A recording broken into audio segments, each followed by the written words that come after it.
बिस्मिल्लाहिमिनश्शैतानिर्रजीम बिस्मिल्लाहिर्रहमानिर्रहीम। अस्सलाम वालेकुम ख़वातीन और हज़रात, आप देख रहे हैं द नॉलेज टीवी और मैं हूं बाबरा शराज। रिवायात में आया है कि हज़रत ईसा अलैहिस्सलाम एक बार एक शहर से गुज़र रहे थे।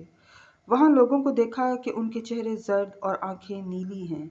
लोगों ने हज़रत से इस हाल का जिक्र किया। हज़रत ने फरमाया, इसका सबब यह है कि तुम लोग गोश्त बग़ैर धोए पकाते हो और खाते हो। कोई जानवर ऐसा नहीं जिसकी रूह जब जिस्म से निकलती है तो जनाबत उसमें ना हो। जब तक गोश्त धोया ना जाए जनाबत उससे ज़ाइल नहीं होती। उसके बाद से उन लोगों ने गोश्त को धोकर पकाना शुरू किया और वो मर्ज़ उनका ज़ाइल हो गया। फिर हज़रत वहाँ से एक दूसरे शहर तशरीफ़ ले गए जहाँ के लोगों के दांत गिर गए और चेहरे फूल गए थे। लोगों ने हज़रत से इसकी शिकायत की। आपने फरमाया, जब तुम लोग सोते हो तो दांत पर दांत दबा कर सोते हो। इस तरह जो सांस अंदर जाती है और निकलने का रास्ता नहीं पाती तो दांतों की जड़ों को कमज़ोर और ख़राब कर देती है। लिहाजा दांतों को एक दूसरे पर दबा कर मत सोया करो। इन लोगों ने ऐसी ही आदत डाली और उनकी खराबियों की इस्लाह हो गई।